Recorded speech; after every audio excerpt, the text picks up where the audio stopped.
பிஸ்மில்லாஹிர் ரஹ்மானிர் ரஹீம். வெள்ள நிவாரண பணி நாம செய்தோம். அது மாதிரி புயல் பாதிக்கப்பட்ட பொழுது, கடலூர் மாவட்டம் எல்லாம் புயல் வெள்ளத்தால் பாதிக்கப்பட்ட நேரத்தில் அப்ப நாம களத்தில் இறங்கி பணியாற்றினோம். சுனாமி வந்த நேரத்தில் அப்பவும் வேலைகள் நடந்திருக்கிறது. இது அல்லாம இன்னும் பல சமூக பணிகளை செய்து கொண்டிருக்கிறோம். ரத்த தான முகாம் நடத்துகிறோம், மருத்துவ முகாம் நடத்துகிறோம், கல்வி விழிப்புணர்வு கூட்டங்களை நடத்துகிறோம். இப்படி மக்களுக்கு பயன் தரக்கூடிய எந்த வேலைகளை செய்யும் பொழுதும் அப்ப நீங்க டிஎன்டிஜேன்னு உங்க இயக்கத்தை முன்னிலைப்படுத்துறீங்க, உங்களை நீங்க விளம்பரப்படுத்துறீங்க, பெருமைக்காக வேண்டியாக இந்த காரியங்கள் தெரிகிறது அப்படின்னு சொல்லிட்டு இது சரியா இப்படி ஒரு கேள்வியை முன்வைக்கிறான். செய்யறவங்க ரகசியமா செஞ்சுட்டு போக வேண்டியதானே, எல்லாத்தையும் அதை நாங்க செஞ்சோம்னு காட்டி அதை தம்பட்டை அடிக்கிறீங்க. இது ஒரு பரவலாக நம் மீது வைக்கப்படுகிற குற்றச்சாட்டுகளில் இதுவும் ஒன்று. இதுல நீங்க ஒரு விஷயத்தை நல்லா கவனிக்கணும். இந்த மாதிரி சமூக பணிகள், பிறருக்கு செய்யக்கூடிய உதவிகள், தான தர்மங்கள், இதையெல்லாம் பொறுத்த வரைக்கும் மார்க்கத்துல ரெண்டு வகையான வழிமுறைகள் சொல்லி தரப்பட்டிருக்கிறது. ஒன்னு அதை ரகசியமாக செய்வது, இன்னொன்று பகிரங்கமாக செய்வது. ரகசியமாக செய்யறதை பொறுத்த வரைக்கும் அது ஒரு சிறந்த நிலை. ஒரு மனிதர் இன்னொரு மனிதருக்கு ஒரு உதவியை செய்யறாரா, யாருக்கும் தெரியாம வெளிப்படை இல்லாம மறைச்சு செஞ்சாருன்னா அது சிறந்தது, மாற்று கருத்து கிடையாது. எந்த அளவுக்கு சிறந்தது? நாளை மறுமையில அரிசிக்கு கீழே அவருக்கு நிழல் பெற்று தருகிற அளவிற்கு அது உயர்வான ஒரு காரியம். இத ரசூல் ஸல்லல்லாஹு அலைஹி வஸல்லம் சொல்றாங்க. ஹதீஸ்ல கூட நீங்க பார்க்கலாம். புகாரியில 1423வது செய்தியாக பதிவு செய்யப்பட்டிருக்கிறது. இன்னும் பல இடங்களிலும் பல நூல்களிலும் பதிவு செய்யப்பட்டிருக்கிறது. என்ன வருது அதுல? நாளை மறுமையில அரிசி அந்த நிழல் இல்லாத நாளில் அரிசுடைய நிழல்ல அல்லாஹ் சில பேரை அமர வைப்பான். 7 பிரிவினரை அல்லாஹ் அமர வைப்பான். அதுல ஒரு சாரார் யாருன்னு கேட்டா, வரஜுலுன் தஸத்தக பிஸதகத்தின் ஃபஅஹ்வாஹா ஹத்தா லா தஅலம ஷிமாலுஹு மா துன்ஃபிகு யமீனுஹு. ஒரு மனிதர் அவர் ஒரு தர்மம் செய்கிறார், அதை மறைத்து செய்கிறார். அவரது வலக்கரம் கொடுப்பதை இடக்கரம் அறியாத அளவிற்கு அதை ரகசியமாக செய்கிறார். அப்படி யார் செய்கிறாரோ அவருக்கும் நாளை மறுமையிலே அல்லாஹ் அரிசிக்கு கீழ் நிழல் கொடுப்பான் அப்படின்னு ரசூல் ஸல்லல்லாஹு அலைஹி வஸல்லம் அந்த செய்தியை சொல்றாங்க.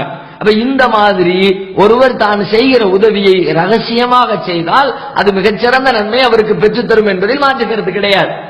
அதே நேரத்தில் அதை வேறு நன்மையை கவனத்தில் கொண்டு அதை பகிரங்கப்படுத்தினால் அதுவும் மார்க்கத்தில் தப்பு கிடையாது.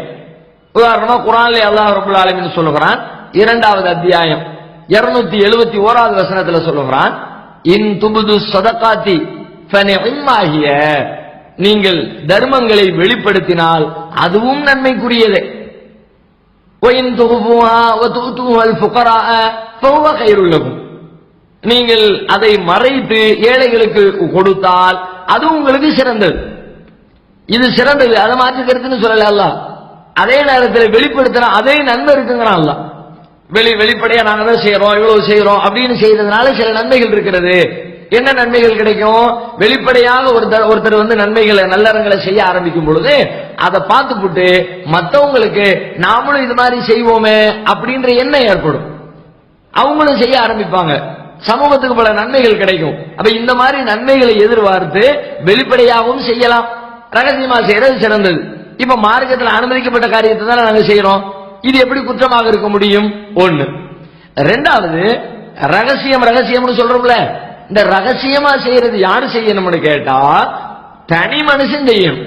இப்ப நான் என்னுடைய பணத்தை ஒருத்தருக்கு உதவியா கொடுக்கறேன்னா யாருக்கும் தெரியாம காது வச்ச மாதிரி கொடுத்துட்டு போயிட வேண்டியதான். வெளியில யாருக்கும் நம்பட்டம் படிக்காம செஞ்சுட்டு நான் பேசாம வேலையை பார்த்துட்டு போகணும், மறுமையில் அல்லாஹ் எனக்கு சிறந்த நன்மையை தருவான் அப்படின்னு நான் போய்கிட்டே இருக்கணும்.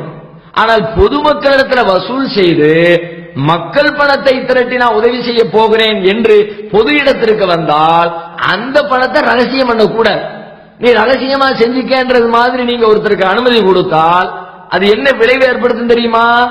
சம்பந்தப்பட்டவரை மோசடியில் கொண்டு போய் தள்ளி விட்டுரும். அதுக்கு நீங்க வாசலை திறக்கிறீங்கன்னு அர்த்தம்.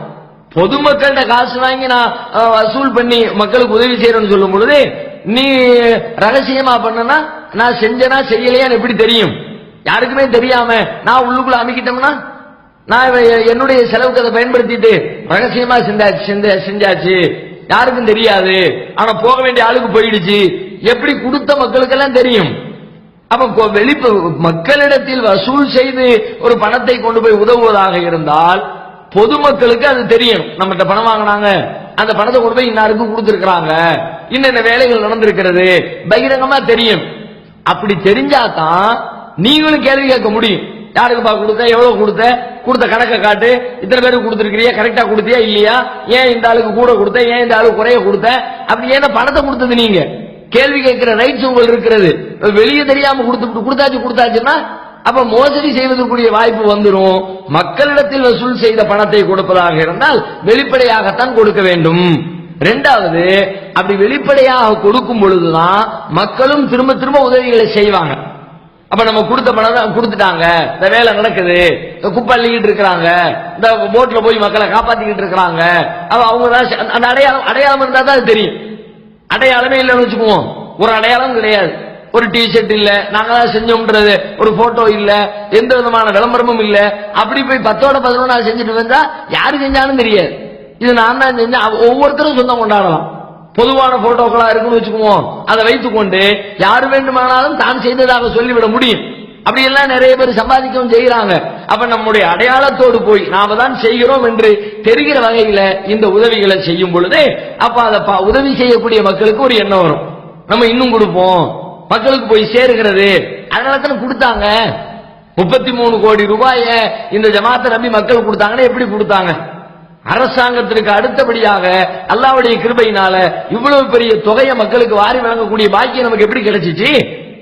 அரசாங்கமே 5000 ரூபாய் பாதிக்கப்பட்டவங்களுக்கு அறிவிச்ச நேரத்தில் பாதிக்கப்பட்டவங்களை கண்டறிஞ்சு அவங்களுக்கு 10,000 ரூபாய் கொடுக்கிற அளவுக்கு அல்லாஹ் நமக்கு பொருளாதாரத்தை வாரி வழங்கினாம்னா எப்படி அந்த மக்கள் கொடுத்தாங்க?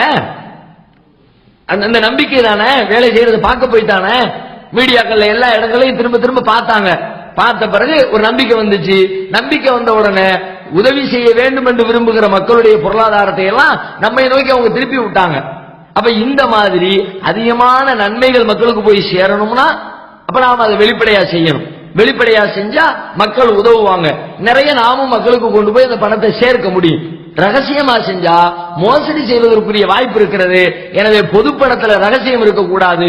தனிநபருடைய பணத்திற்கு மட்டும்தான் அது அவராச்சு அல்லாவாச்சு அப்படின்னு போகிற வேலையை செய்ய வேண்டும் என்பதை புரிந்து கொள்ளணும். அந்த அடிப்படையில் தான் நாம் நம்மை நாம தான் செய்கிறோம் என்பதை காட்டி நம்முடைய டிஷர்ட்டுகளை அணிந்து கொண்டு நம்முடைய அடையாளத்தோடு போய் மக்கள் மன்றத்தில் உதவிகள் செய்து கொண்டிருக்கிறோம்.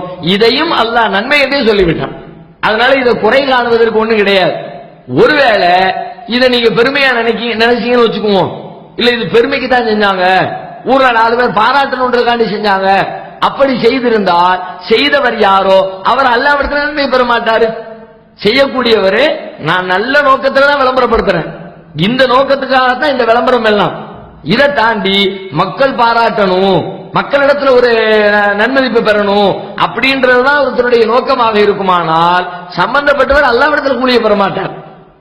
அதை நீங்க கண்டுபிடிக்க முடியாது. ஒவ்வொருத்தரும் தன்னை திருத்திக்கணும். யாராக இருந்தாலும் இந்த மாதிரி உதவி செய்யக்கூடியவங்க, அதை விளம்பரப்படுத்தக்கூடியவங்க, நாம ஏன் செய்யறோம், எதுக்கு செய்யறோம் சொல்லிவிட்டு தம்முடைய உள்ளத்துல சுய பரிசோதனை செய்து கொண்டு அதை செய்ய வேண்டுமே தவிர இதை வெளியிலிருந்து கொண்டு விமர்சிப்பதற்கு மார்க்கத்தில் அனுமதி இல்லை. இது மார்க்கத்தில் அனுமதிக்கப்பட்டது என்று திருமறை குர்ஆனே நமக்கு நற்சான்று வழங்கிவிட்டது.